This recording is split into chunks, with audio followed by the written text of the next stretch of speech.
Hi, McCartney fans, and welcome to a bonus edition of Two Legs, a Paul McCartney podcast. As you know the deal. We're a talk show. I'm Tom. That's Andy. What's going on, my friend? This one was a little bit of a curveball, but we did it. Pulled it off. We pulled it off. We got it.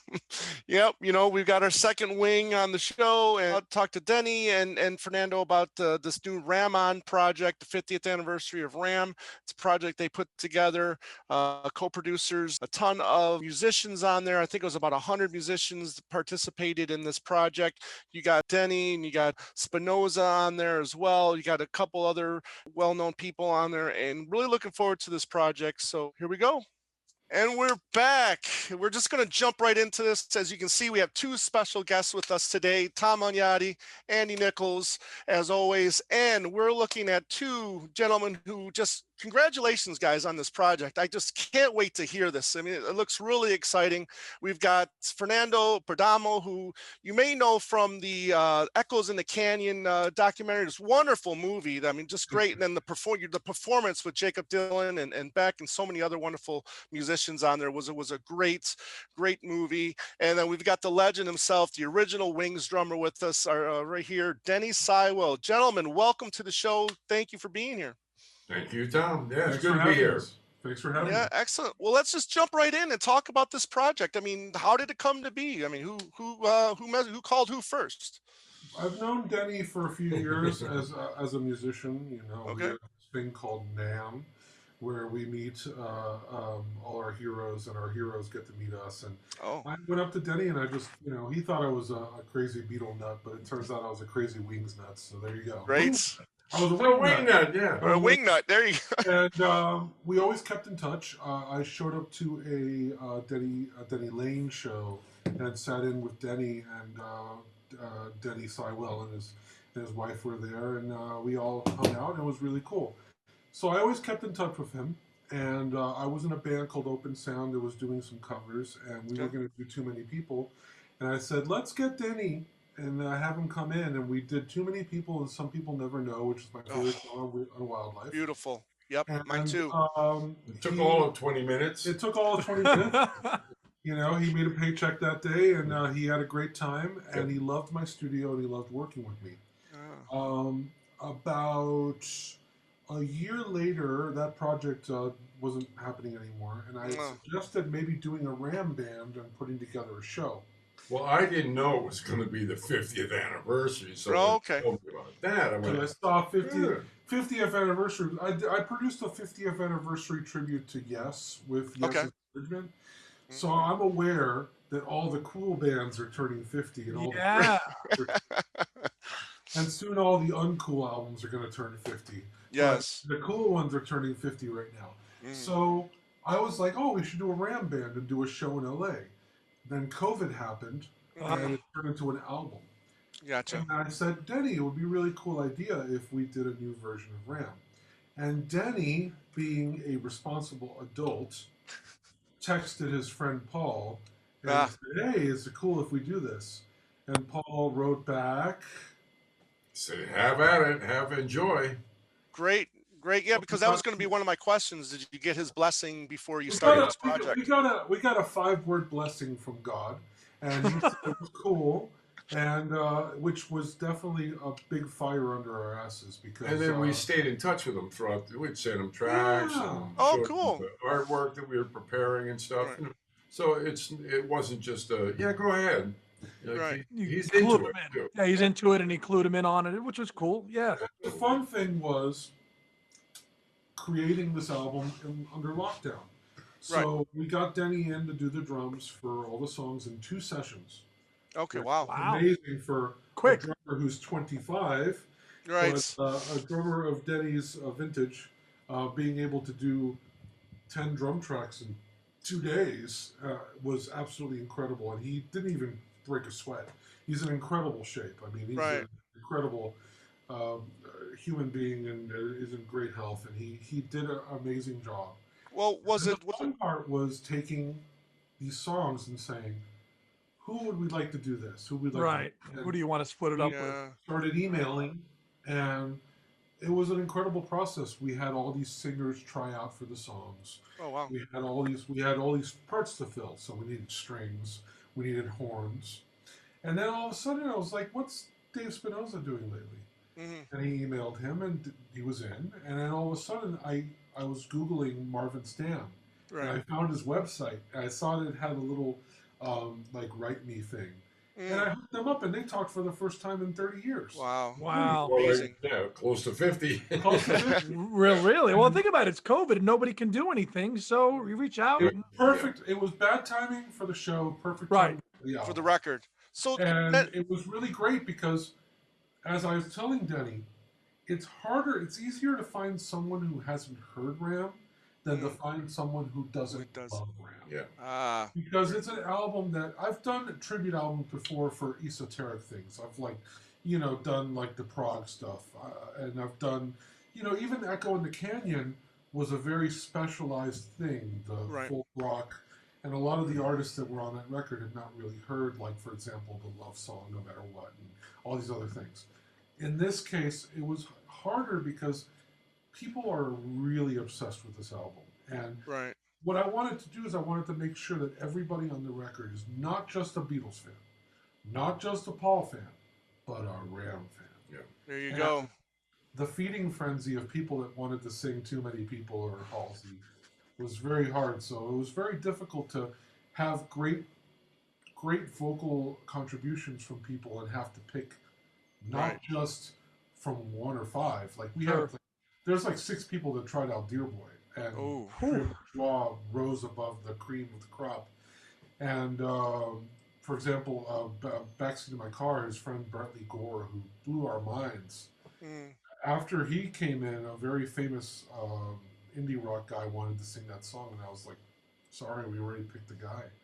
So really, And that was my role. Fernando did all the heavy lifting here. He Right. played so many guitar and bass and keyboard parts and assembled everything, and he really did all the heavy. I just said, well, that sounds like the guy that I want on the record. That doesn't sound, so I had to I could make some of the ugly choices, and he wouldn't have to do it with his friends and stuff. But the choices that we made they kept it was the true vibe of Ram originally is on this new version. Gotcha. That's what we got down. and one of the things I said early on, because there's a lot of tribute records that are. Okay. We didn't need like, I didn't want to have the flavor of the month boy band doing a song, Right. or the flavor of the month. We should get a rapper, or we should get like whoever the guy whoever's on SNL this week. We wanted to pick people that may not have a name but have the right heart. Right. And man, for example, Adrian Bourgeois, who sang Dear Boy, he's only in his 20s, and Wow. he brought so much soul and passion to it, and we're delighted to have a possible situation where people discover new talent from this album. Through this Oh, process. absolutely. Sure. So Denny, was it like riding a bike, getting back and learning these songs again? No, I never had to relearn them because I did them over the years. I would do drum clinics, and always part of my clinic was I would do a Ram part where I'd play a bunch of songs from Ram. I'd play along to the CD. Right. Right. So, Right. so it not even like riding a bike. It was right there in the front of my mind. So And I've seen you at Beatle Fests over the years here in New York. Do that there. You were I kind of- wouldn't do a Beatle Fest if Mark wouldn't let me do the that's the most fun, to play the Ram Right. clinic. Right. Sure, of course. So when did Cherry Red Records come into play? Because I mean, as we know, Cherry Red Records, they put out the McGear reissue from a couple issues that Denny is on one of those tracks. Didn't Leave know it. that. Oh, I Yes. didn't know that. Well, Yeah. Cherry Red is an awesome label, and, Yeah. and the thing about it is, I put out a lot of records through Cherry Red and through the label that's actually technically Cherry Red is a Subsidiary? The subsidiary of Cherry Red this is on, which is called Spirit of Unicorn, is led by Okay. Martin Darville, who is the manager of Yes, Asia, that whole clan. And he has been releasing my albums for about 5 years now. He also releases a few artists that I work with, like Dave Kersner. And they're just family. It's just great. We had a couple of other offers, but this one felt right. And it felt like everybody was in their right head. And it was an incredible experience to, you know, find out that there's so many people that this record is not just a great record, it's their favorite record. Right. Ram is an album that affects people in a very special way.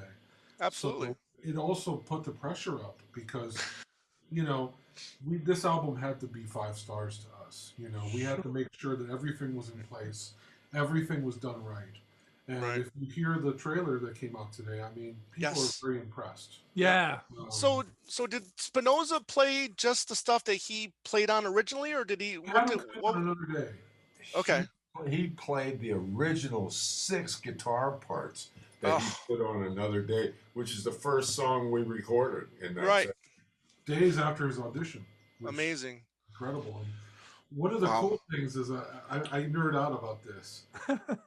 Denny, pull out the snare. Oh, yeah. Check this out. So Denny used the original snare drum he used on Ram. There you go. Wow. My dad's 7 3/4 of an inch Levy Broadway drum. I don't know if you can see the engraving on the hoops. I can. Right. Yeah. Yes. Yeah. Yeah, this is my dad's, and I used it on the whole Ram album with the Shea Stadium Beatles kit that I bought from the Museum of Famous People. Which is a mind-blowing thing. I'll say. The coolest things about working with Denny is hearing all the stories. Right. And if anybody needs to write a book. Yeah. There you go. Let me ask you guys a question about this. I mean, you mentioned, Fernando, that like everybody loves Ram. In my opinion, everybody loves Ram now. It took a while. It's been reappraised, and everybody loves it the last 10 years. Denny contributed to the box set when the archive came out about 10 years ago. So in the last 10 years, it seems to have gotten a lot of love from everybody, but it wasn't always a favorite of a lot of people. I have an answer for that. It Why? was ahead of its time. It was ahead of its time. Yeah. Oh, of course. Okay. Yeah. I say in my each of us have a page. By the way, one of the coolest things about our album is it's got a 28-page booklet. Oh, cool. It's got a page Sweet. for each song. It's got a whole section on his drum. And one of the things I said on my page was, how can an album with so many styles be such a perfect statement? Because there's a few records in the history of rock and roll that are eclectic like that in a pop statement. One of the other albums people talk about is Here Come the Warm Jets by Brian Eno. They say it's the album that created 15 genres of indie rock. There's a whole video that's gone viral with the British guy that says that Ram was the first indie rock album. Right. Right. And it makes sense because it opens up with a rocker. It goes to like a porch blues jam with 3 legs. Goes into, a ukulele song. Right. Paul was the first YouTube ukulele girl. It became a thing with all the key ukulele stuff that started happening in the 2000s. Sure. That all comes back to Ram On. I mean, can you name 5 other songs that came out in the 70s that was based on a ukulele that wasn't a novelty tune? Right. No. Yeah. It's Ram On. Right. So it's an interesting thing. That song. Then the Beach Boys, with Dear Boy. I always say Dear because I have a little bit of a dear friend bias. But Right. Dear Boy, Beach Boys. Into Smile Away? Right. Come on. And on the new version of Smile Away, I got my friend Davey Johnstone from Elton John's band. Oh, yes. Yes. He put a guitar solo on that track that is so iconic. I can't believe it. Yeah, and I skipped one. I skipped the hit. Uncle Albert. Something like that. Some number one hit. Yes. Yeah. We'll edit it together so I don't mess up the listing. But talk about a really interesting hit single. Right. It's 2 songs. It's got vaudeville. It's got beautiful backing vocals, and that was a lot of fun to put together. And tell him about recording that song in 1 take. Ringo always used to tease me about that. He would say, "Oh yeah, you're the kind of guy you could do that all in 1 take." I said, "Yeah, we did, man."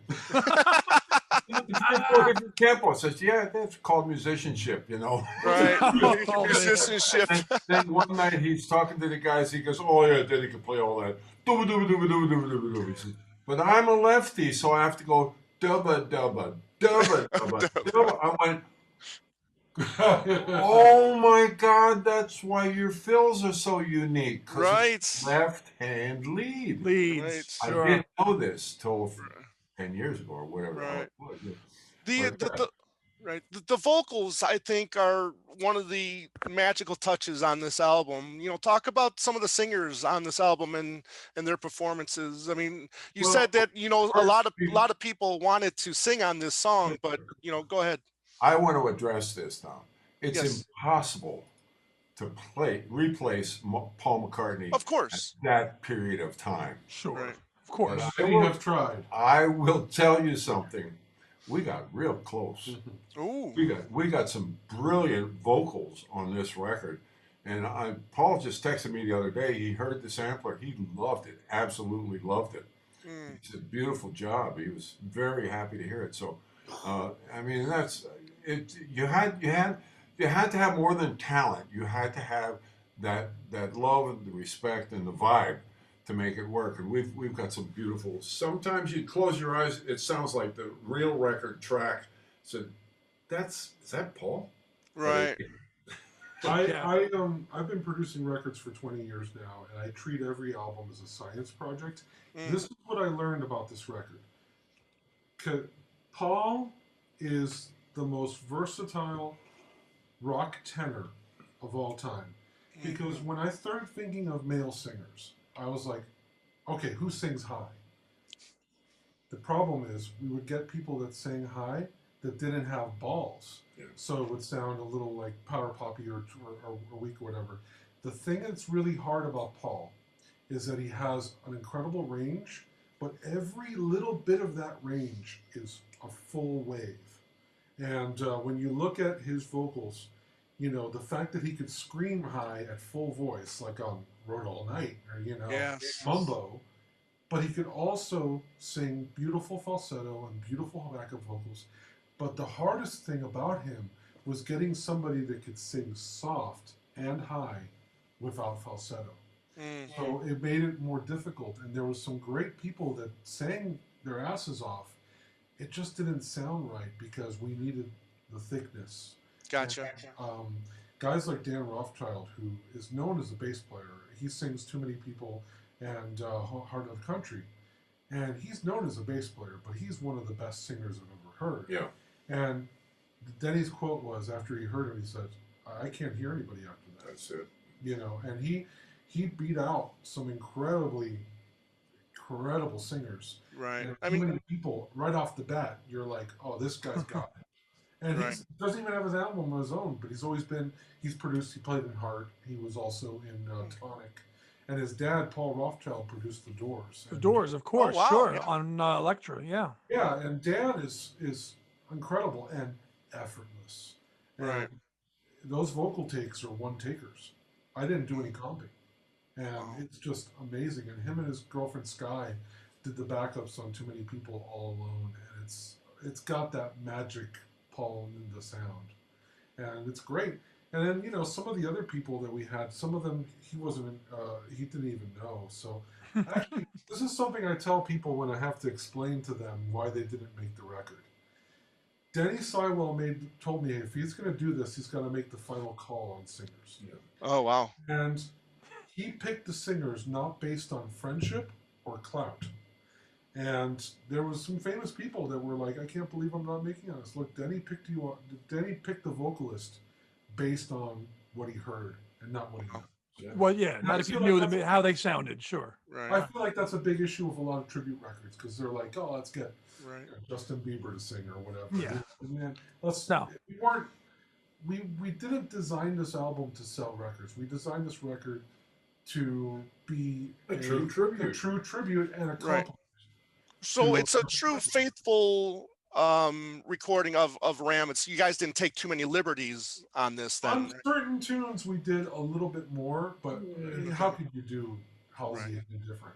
Yeah. Right. And that led to Marvin Stamm because we have two great horn players that played on the record. Probin Gregory, who plays with Brian Wilson. Brian Wilson, sure, yeah. Everett Kelly, who teaches over at CSUN.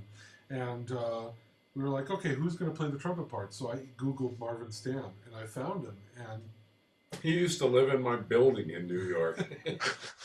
And I hadn't seen him in many years. 34 Wow. years. Wow. An interesting one, too, was Another Day, which Dave Spinoza played the original guitar part on. I had a few ideas and singers. We even tried some female singers. And Who was that? Gordon Howe?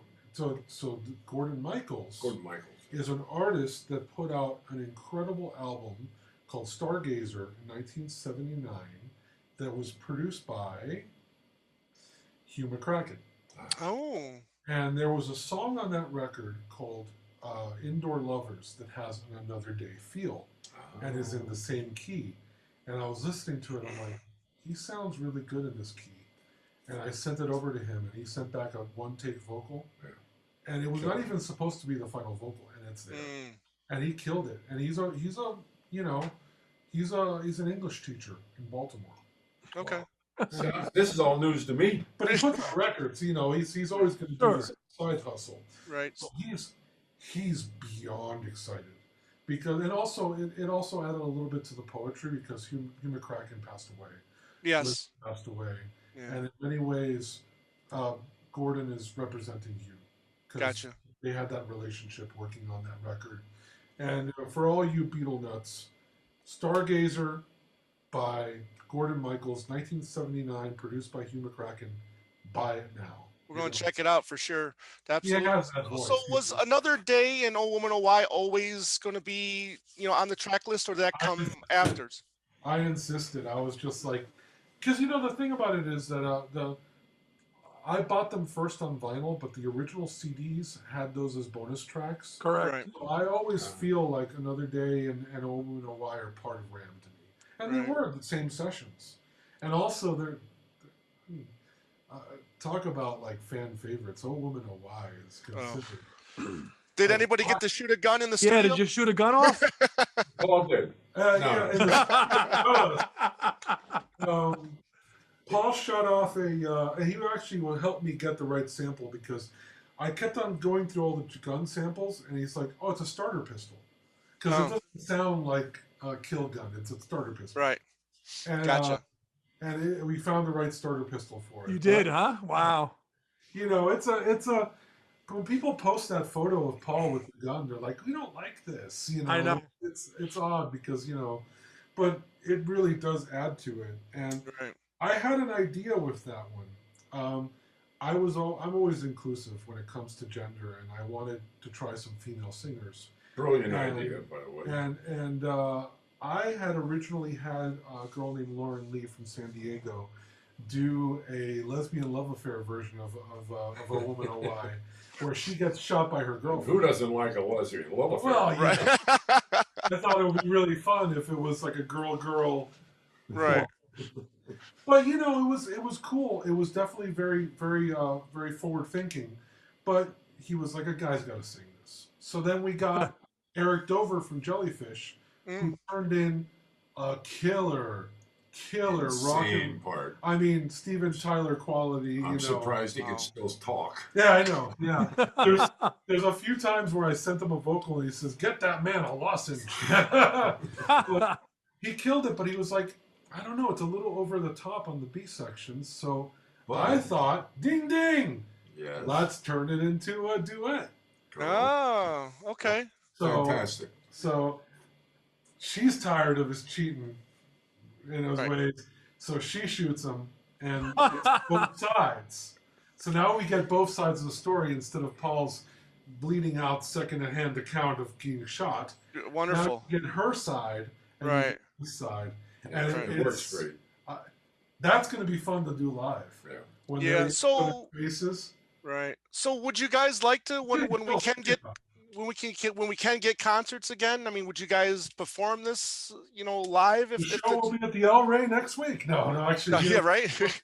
Well, when I first envisioned doing this, it was a concert, and then COVID turned it into an album. Right. We would love to do a concert. and I think it will be a lot of fun. Get Denny Seiwell Trio to open up the night. Oh, right. And I said we should do Ram, and then do Big Wings encore and end with Live and Let Die.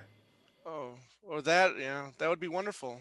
Come to Arizona, please. I'll help you guys set the stage up. The Museum of Making Music will be there on January 15th, 2022. Well, Oh, see, I'm a visualizer. I can right. see the poster. There you go. Right on Wonderful. the tour.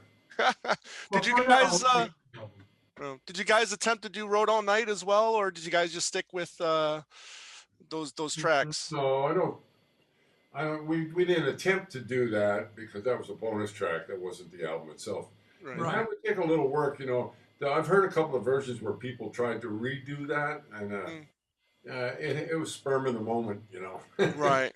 It really was. I mean, Paul came back from lunch one day, and he just, I don't know what he ate, but it wasn't vegetables. No, it was. Anyway, he came back from lunch, and the engineers, well, I think it was a Friday, and they started tearing down Right. for the weekend, you know. So he comes back from lunch, and he grabs his Firebird, that green-black Firebird, and my drums are still set up, so I said, oh, okay. We start slamming, and here's what he told me. I'm full of shit on this, but anyway, he's singing, and he's singing, I rode all night till I finally hit the daybreak. Now, to me, that meant I finally found people I can make music with other than the Beatles. That's what it meant to me. So I'm pouring my heart and soul into this drum part, and it's like balls to the wall. We're just we're just laying it down. So we look up, and the engineer waves from the control room. He says, "We're ready now, Paul." Okay, take two. Here it comes. Oh my God. And it was just as good. It was as good, but in fact, we probably refined it so we had maybe 3 parts rather than just 2 parts by then or something. Right. But anyway, we did another version, and that's the one. And I thought, on going home from that session, the engineer slipped me a cassette. Yeah. I thought, I've got the only copy of this in the world. And you did for a long time. Yeah, a couple of years later, a fan sent me a CD of the damn thing. Oh, man, see?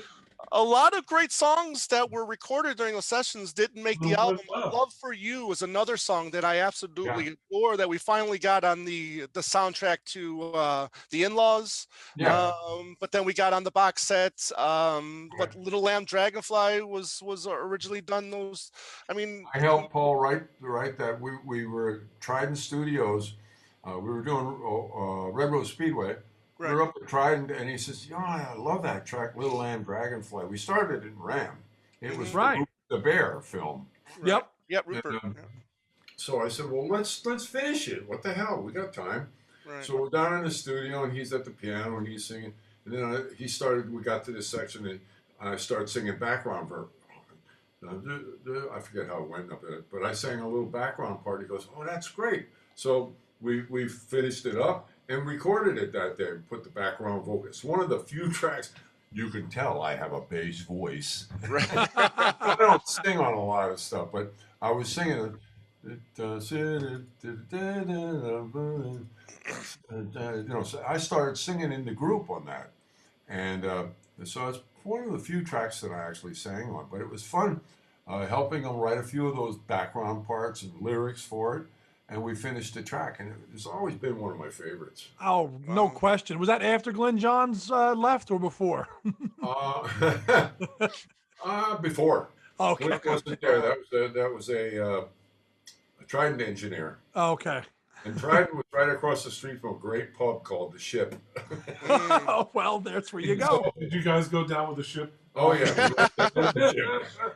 There's a track that you guys play, I think in '73 called Best Friend, that really doesn't get a lot. Doesn't really get that, and The Mess are like 2 of my favorite live tracks that you guys do. But Best Friend, I mean, did Paul ever confide in you saying that this is specifically about John, or did he talk about anything like that? You know what? I'm going to clear something up. During the Wings period, When it really got ugly, we never heard a word. About it, yeah. We were isolated totally from his feelings, what was going on, and I really appreciate that because I wouldn't want to take sides there. I would have sided with Paul anyway. He's beyond all else. He's really the best uh, intuitive musician that I've ever had the pleasure and honor of working with. Singing, playing, writing, understanding. I mean, I watched Paul sit at the piano with George Martin when he was writing George was writing the orchestra dates. You know, Paul doesn't write music. Right. He couldn't write a note if his life depended. But he said, now, George, here in this section, I would like the trombones voiced like this. And he played the three notes. This is how I want the voicing of the trombones. And this is how I want the cellos to be voiced. What? Mind blowing. Then he goes into the when he did the sweetening date with the orchestra up at A&R Studios with Phil Ramone. I mean, he's David Nadian string sections from the Met Opera. You know, these are the best in town. David Nadian strings, Marvin Stamm, all of these great horn players. He spent a half an hour, 40 minutes tuning the orchestra. Wow. These guys usually take 20 seconds to tune up. Right. But he said, no, trombones, I'd like you seem a little sharp for me. I'd like you. So he spent all of this time tuning the orchestra, and it was intuitive tuning. They hear the first playback. They go into the control room, they hear the first playback. It sounded like the London Symphony. Scary. Wow. Scary. Crazy shit like that. He tuned. I'm not going to tell you that part. No, he had a trick about tuning his instrument too. It made it sound bigger. You know, I'll tell you later. But Okay. And I watched him write "Live and Let Die." I mean, he read the book. He said they sent me the Ian Fleming novel, and they want me to write a theme for it, and it's got to be done kind of quick. So he read the book the night before. We're up the house, and we got our instruments there, so in case anything happens, we can just play a little bit, you know. So we had a 2-track in the living room. The drums are there. He had a bass, you know. So he goes, okay, I got to write this James Bond. He goes over to the piano and he goes, James Bond. And he just read the novel, so he knew what it was about. He goes, I need a chase scene. Da-da-da. So, da-da-da. Da-da-da. Ba-da. I went, whoa. So he's got this damn chase scene. And he says, oh yeah, but I know there's a love story too, so I gotta have like a real nice ba-da-ba-da-da-da-da-da-da. He writes that in 2 seconds. It's in his head. Yeah. Oh, amazing. It's in Jamaica, so we need some. What does it matter to you? Yeah. So he puts the reggae bit. The song's ready. We sit down and record it. We find some parts to play. The whole band is there. So we figure out what's good for the song.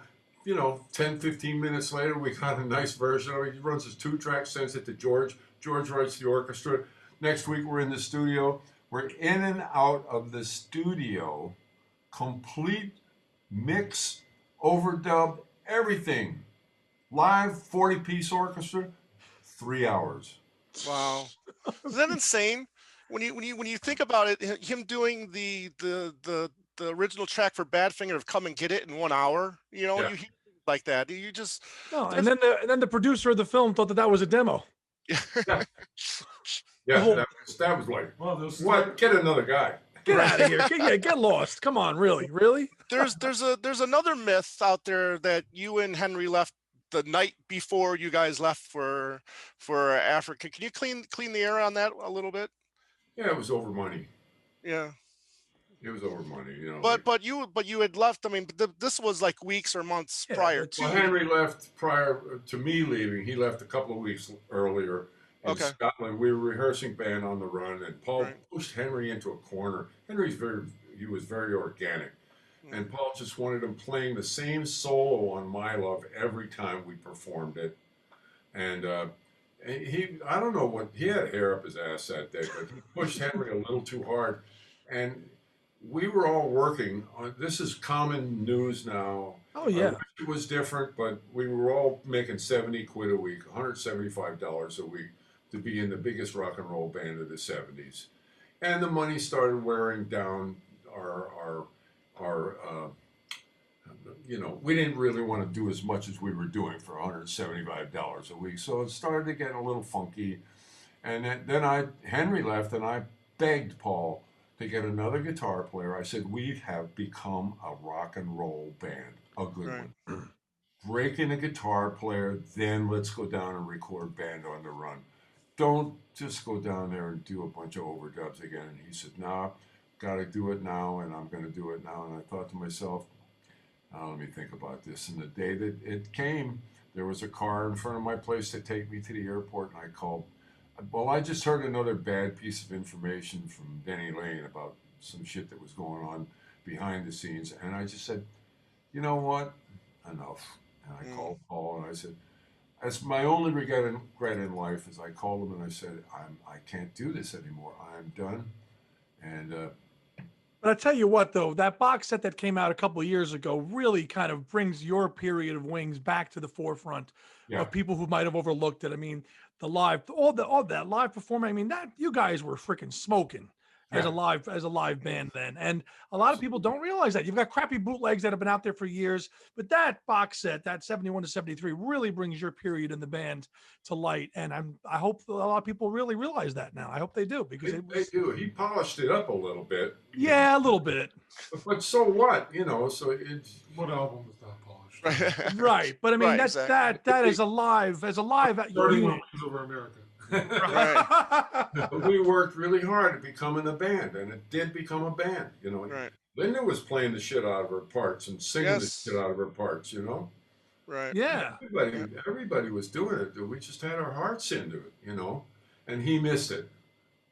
He missed that, and got shame on him, because that was something important. He had us. He had us for the 3 years, whatever the hell it was, but. He really had us, and we grew into something so special that when I saw that, oh man, we're going to just ruin that and go on to another Ram album, just a bunch of overdubs, Right. As a Wings nut, I always I asked a lot of questions to Denny, and one of them was like, did you ever go see Wings during the Joe English years? And he told me that he went to go see them, and it was a different vibe. It was more like really. His lineup was a band. The other one was like Paul and his musicians. Gotcha. And they did do a lot of collaboration, but it was a different vibe. There was no fun. The horn section and everything. It was more of a production. It was much more of a production by that point. We had fun on stage. Right. It was nothing but fun. I mean, we had all of those stories of the university tour and staying in shitty hotels. And, we had all of this experience that made us a family unit of, eating cheese buddy sandwiches in pubs and driving on the top deck of this double-decker bus or France. Yeah, we had all of these memories and this fun stuff. Right. You got on this wonderful box set right here, the Red Rose Speedway box set, there's the Bruce McMouse show, which has a lot of that live footage. Can you talk about, I mean, you guys look like you were clicking. I mean, it was really great, especially, doing Wildlife, The Mess, Best Friend, 1882 is another track that, that's really great as well. We were clicking. You said it right there. And I got him, as soon as Paul sent me a copy of it, I called him immediately. I said, you're a genius. You're a fucking genius. Can I say that? That's right. Yeah, you can. You're good. Don't you fucking curse in front of these nice men. I don't know what's going on. You've earned the right. You're a fucking genius. How did you do that? Because I'm sorry, we had all the goods, but Henry and Denny be out of tune, and it would sound like a garage band sometimes, even though it was in your face, balls in your face, and it was really wonderful. But it wasn't like he had to retune some stuff and he had to work on it. But I thought what he did to that person. Do you think some of that crowd noise applause was like sweetening in, or was that authentic?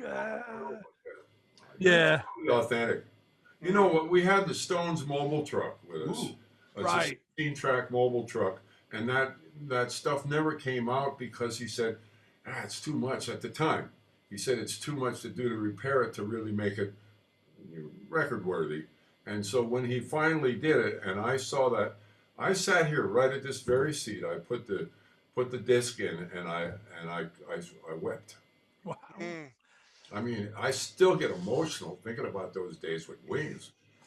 It was the biggest, profound time of my life. I came right. from top of the heap, New York. I said, "Fuck it, I'm going for it. I love this guy. I know what he's capable of. I'm joining the band. No matter what happens, I'm his." And I gave it 3 years, man. I Well, really did it. I'm so glad I did. So no, are we, we man. we're very grateful as well. We got this Fernando great talked. music. Yeah. Yeah, Fernando talked about the first time. I mean, when did you discover Wings, and what was the first record you got to listen to? I basically my musical upbringing. My mom played piano. My brother loved disco music. He was older, and one of the first moments of my life where I said I needed to, get into records is when I found a tape of the red and blue Beatles Hmm. hits my mom had, and then I started buying records like crazy in flea markets in Miami, Florida, where I'm from. And one of the first records that I bought was Rose Speedway, and then I started buying every possible thing and buying books on Wings and all these things. And the Beatles and Wings was what made me want to be a musician. And in fact, the Beatles was first, and then it was like Wings and Ram, and these are the first things I learned how to play guitar and drums to. And I Mm. was playing along to him, and it's like we had a recent interview where it's like, well, what got you started? And I just said, right here, Right. literally, this is like one of the first drummers that I idolized, and I loved the music, and I then branched out into the music I'm known for, which is a lot of progressive rock and jazz rock and fusion. But my heart is in what Paul did. I mean, Right. it's been the template of my life as a multi instrumentalist, as a producer, as a singer songwriter, and when it came to make this record, I've been training for it all my life. I knew these songs inside and out. I knew exactly what was needed to fill the menu. Okay, so we've got we've got Uncle Albert. We need a good rain sample, so I put up mics and recorded rain. We need a good thunder sample. We need horns. We need strings, and I just needed to fill out. I went through my Rolodex and found all Heavy the right lifter. players. Right. Um, what's amazing is that the people that I found, they were all thrilled because they loved Ram. It's not Mm. like they're not just Beatle freaks or Wings freaks or Paul freaks; they're Ram freaks. And this is an album that's a big part of everyone's soundtrack of their lives. It's easier Yeah. to find somebody that hasn't heard it than to find somebody that doesn't love it. Right. So it But was. I really have to Great. say one thing though. I could have done this with 100 different guys, and none of them would have captured what this man did. Excellent. Wow. High His part, praise. his playing, his assembling, his recording, everything that he did, he made it so easy for the rest of us to just do what we Well, wanted this to do. this finger helped a lot with dialing phone numbers and Yeah. you know, I one of the first things I wanted to do is drop the ego and not really play all the bass parts or guitar parts. So I was like, "Hey, Gotcha. I've got this guy that did this bass," and he's like, "Oh, all right," and this other guy was cool. But I made sure that I was inclusive. A lot of female musicians. There's two great female bass players on the record. There's great female singers. There's people from all over the world. We had percussion from Japan, keyboard player in Germany. So that's another cool thing is that COVID obviously shut down the music business when it came to shows. Right. But more music has been written and recorded in the last year than ever, and I feel like that's something that was Good very point. necessary because it came to the point where people wasn't making any money on making music, so they stopped recording and Mm. touring mostly. And I Yeah. feel now like there's a lot of records coming out because people did the right thing and worked on their craft. Yeah. And Yep. this What? is a great thing because obviously we were able to get everybody because we knew what they were doing. They were in Right. lockdown. So, hey, you Speak. got an hour to lay down a vocal track, Right. a little keyboard part, hey, we need a flute part. We need this. You know, it was really a lot of fun. And then I also had to teach a couple of people how to record on their phones because not everybody has a recording setup. Gotcha. And one of the hardest things was making it sound like it was all recorded in our studios. Together, right. And one of the big kudos goes to Zach Ziskin, who ended up doing the mix and master on the record. He's a Grammy Award-winning engineer from Florida who I've worked with for 20 years, and he's also a Ram nut. So nice. You didn't have to be like, hey, listen to this record and make it sound like this. Yeah, no, he knew it inside and out. Yeah. He's heard it at least a million times. Yeah. So speaking of records coming out, a lot of records coming out. Did you guys listen to McCartney 3, and what were your thoughts on that? Okay. I want to bring one thing up though while we're still on Ram On, because it was hard finding a vocalist to sing "Backseat of My Car." Oh. And I thought a buddy of mine that I did some demos with over at Scotty Weiland's studio a couple of years ago. He used to live here in LA. His name is Brentley Gore, and he lives in Nashville now. And I sent him he was going to sing on Heart of the Country first. That's right. And he said, yeah, but I'd really like to sing on Backseat. I said, are you kidding? That's really a hard song to get right. And he says, I think I can do it. So here's the story is, the night before he does the vocals for Backseat of My Car, he's diagnosed with positive for COVID. He wakes up in the morning knowing he's going to feel like shit really soon. I'm going to get these vocals while I can. And he slammed them down that day, the first day of being sick. Yeah. Wow. And he killed it. He killed it. Yeah. It brings me a lot of joy. Like a couple of people are like, oh, I don't know any names. You will now. Yeah. And it brings me a lot of joy because I do want people to discover their new favorite artists from this. Right. And there's some people that are making some of their first appearances on this record. Our friend Luis Lopez, who's the producer of Breakfast and the Beatles. This is his first credit ever. I'm like, he played some percussion and a little bit of guitar. And I'm like, this is the coolest first credit I've ever seen. Yeah. But it's cool. So we've got a lot of variety, a lot of different generations. Right. And all the way from, there's a 10-year-old singing backup on a couple things. Wow. Morty Coyle and his daughter. Wow. And then all the way up to Marvin, who's I think 83 or 84. So it's amazing. So every generation of Rammer. That's excellent. Well, Andy and I, we've pre-ordered our copy from, again, Cherry Red Records. We're really looking forward to it. We'll push the hell out of this when it comes out. We're going to make sure we get the word out as well, like we have been doing. But, during COVID, let's maybe get a wildlife anniversary tribute. That's the 50th is coming up there, too. I mean, I don't want to go through the whole catalog, but if I have to, I will. We just have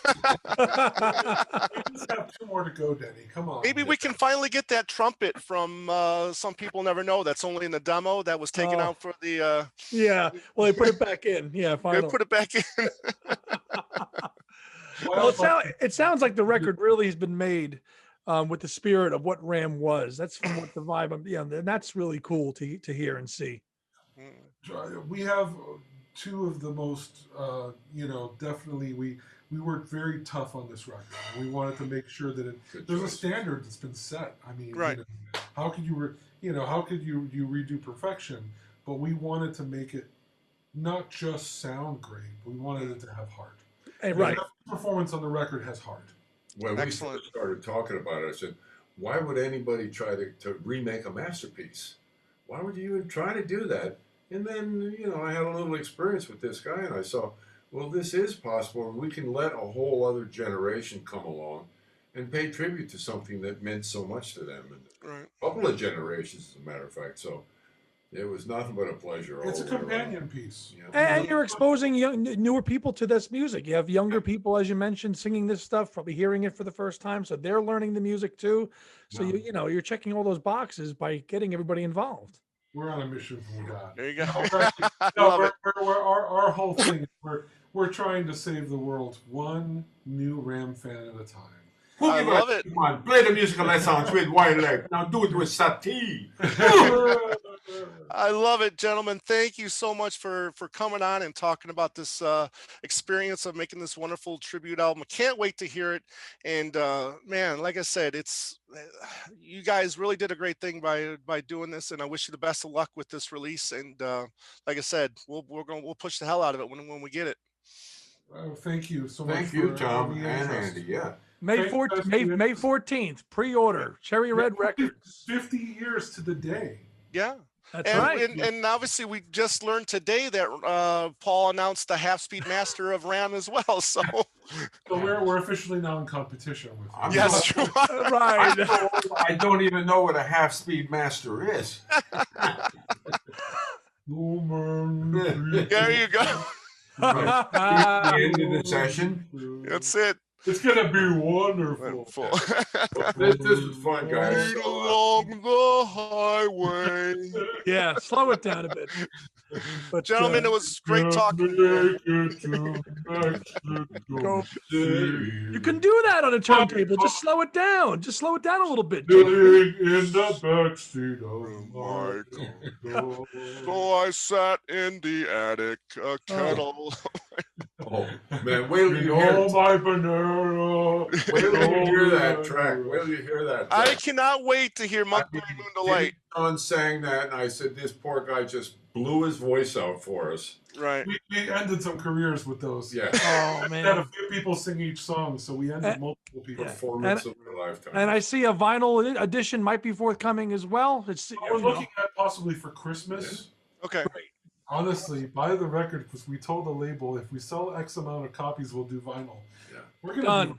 Consider it done. You got it, my friend. It takes a lot more time these days because a lot of Especially vinyl elements, the elements are being used in COVID stuff. No, seriously, we've just made fun of half-speed mastering. Half-speed mastering is when you take a master and you run it half speed so that the quality is double, and then you speed it up half time, and then all of a sudden you have double the bandwidth. Look at this guy. Here at Dolby Labs, we have created a new system where we 180 grade vinyl is. Does that mean when you put too many music on and the grooves are narrow? The grooves are twice as thick. So they'll be fatter. So it's fatter grooves. Yeah. AKA, send us more money and buy the album for the 5th time. Which is perfectly fine because I have like 15 copies of RAM. You want a copy? I got it. You know, that's the thing. It's you keep on buying it because you wore it out. That's it, man. People don't wear out MP3s. You can't wear out an MP3. You can wear out an old compact computer. You can't wear out an MP3. No. True. People don't understand the struggle of when you would have to put the little pencil in the cassette when your kind of screwed up and you got to freaking do all that, and then you got to get the little cleaner SQ2 for the vinyl. I'm only 40. I sound like I'm a lot older, but you know I had the SQ2, and you would have to clean the vinyl, and your vinyl ended up looking like your car, and you'd have to wipe that off. And Fernando, you're definitely the person for the job, and congratulations again on getting this gentleman next to you to participate in this project. And amazing stuff. Can't wait. Well, we needed a drummer that knew the songs. I think he fits the You bill. sound a lot like the guy on RAM. Well, thank you guys. Sure thing, man. Enjoy. We will. And best of luck to you guys. Thank you. Thank you so much for believing in the music and for spending all this time with us. Thank you. Absolutely. Always. Take care. Bye. Bye. Oh, what an amazing interview, huh? I mean, just talking with Denny, you can tell that, I mean, his memory's still good. I mean, a lot of good stories in there as well. So really looking forward to this release. Yeah, very talented duo, really. There, I mean, Fernando is really well-accomplished musician, involved in lots of different projects, Prague and stuff. Really interesting perspectives, and of course, I mean, the chance to talk to Denny Seiwell and hear all those, and he really is. He's in a good place for it seems with that period now, and it's nice to see that he still talks to Paul. Yeah, I mean, you can really tell he's really proud of that period. Yes, and I mean, it was an honor. It was an honor to speak with him today. It was fantastic. I mean, I liked when he was talking about them live. I mean, they were you could see, they was on all cylinders, right? Yeah, when we were talking about the live stuff with them, that was when you could really tell Denny was into it. Right. Yeah, and the other thing is too is like I wanted to really get to nail this down about this myth of like because you always hear Paul telling the story. They left the night before, or they quit the night before they would go to Lagos to record Band on the Run. I had seen in an interview where he had said that he quit like weeks before, and then Henry was quit weeks before that. You know what I mean? So I really wanted to try to get him to debunk that myth, but I'm glad he talked about that for a second, and so many other different stories. A great Live and Let Die story. Yes. So we're really looking forward to getting your thoughts about this interview. But please check out Cherry Red Records. We'll leave the link on here. And like I said, that was the company that put out that great McGear box set that came out a couple years ago. And what was it? 11? Well, how much was it? 11 pounds or something like that? It was yeah, just about 11 pounds on Cherry Red Records, which is a pretty good deal considering all Right. things. Comes to yeah, about 15 quid Right. all in. So not it's again, it's a CD only release right now, but I mean, it sounds, listening to that interview, those two really put their heart and soul into that album and that project, and they really kind of brought the spirit of what Ram was home in this project. That was evident in that interview with the two of them. Right. Even from somebody as young as Fernando, and then obviously Denny with his obviously established career, and just a great musician, before and after Wings in his own right, so. Yep. Yeah, very good. Yeah. So, all right, we're going to wrap this up. Andy, anything you want to add before we sign off on this bonus episode? Never a dull moment. We adjust on the fly here at Two Legs, and we'll throw an episode together when we need to. Yeah, this really was a fly on the fly episode. So I'm just really happy that we were able to make it work.